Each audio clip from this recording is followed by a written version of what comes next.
From the time we wake up in the morning until the time we go to bed at night, we find ourselves negotiating for items for us throughout the entire day. Maybe it's a car, maybe it's a house, maybe it's negotiating with your teenagers to take out the trash. But the bottom line is we are negotiating all the time, and it's important that we understand the basic tenets of negotiation to make sure that we get what we want and we make sure the people that we're dealing with get what they want as well. The trick with negotiations is we just want to get a little bit more. So now that you've prepared for this negotiation, the next thing that you want to do is set the stage. Set the stage in the mind of the people that you're going to be negotiating with. And we know that there are certain variables that you can influence prior to the negotiation, and you want to take the time and you want to have the strategy to influence those variables going in. These are some of the things that you want to look at in terms of setting the stage prior to the negotiation. First of all, you either want to control or influence the time variables. Those are things like deadlines, and the information variables. What do they know about you? What do you know about them?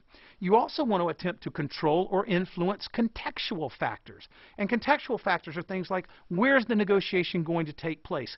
Who's going to be involved in the negotiation? How many rounds is the negotiation going to be? Do you go in and submit first? Do you submit last? Or do you submit first and last? These are all contextual factors that you need to look at and set the stage for them up front prior to getting into the negotiation. Number 3 on the list, you need to seed your critical information. In other words, you need to start sharing with the client outside of the negotiation things like inventories getting tight, specials are being sold out. You want to start seeding this critical information prior to the negotiation, because once you get into it, it has less credibility when you share that information. Fourth thing you want to do is establish timelines. If you have deadlines, get them out up front. Even if you don't have deadlines, you might want to create some deadlines to put a little bit more time pressure on the person that you're negotiating with. And then number 5 on the list is to insist on an integrative approach. And an integrative approach simply says this: we negotiate as partners. We negotiate to create a bigger pie than we walk in the door with. That we walk in and look for solutions that benefit both parties, as opposed to walking in and having positional bargaining where we both just simply fight over what we believe should be our share of the pie. So those are 5 things that you can do to set the stage prior to your negotiations. Now let's just take a quick look at time and information. And the reason we want to spend some time with this is that the 2 most important variables that you will ever encounter in a negotiation are the variables of time and the variables of information. And the fact is, the side that controls the time and the information variable has the power to control the negotiation. That doesn't mean that you'll always win. It just means you're in control.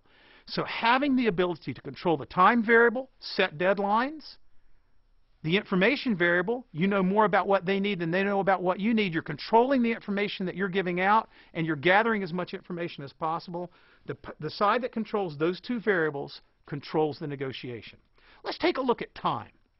The time variable, there's a lot of factors that are involved in the time variable. First of all, you need to understand, whether people tell you this or not, everyone has a deadline. You need to find out what their deadline is. That's critical in the negotiation process. Secondly, if they give you a deadline, and often in our business the deadline is simply this: I need this avail and I need it by tomorrow at 12 noon. Test that deadline. Respond by saying, look, I'm really, really busy right now. If I can't get it to you by 12 noon, would it be okay if I get it to you by close of business tomorrow?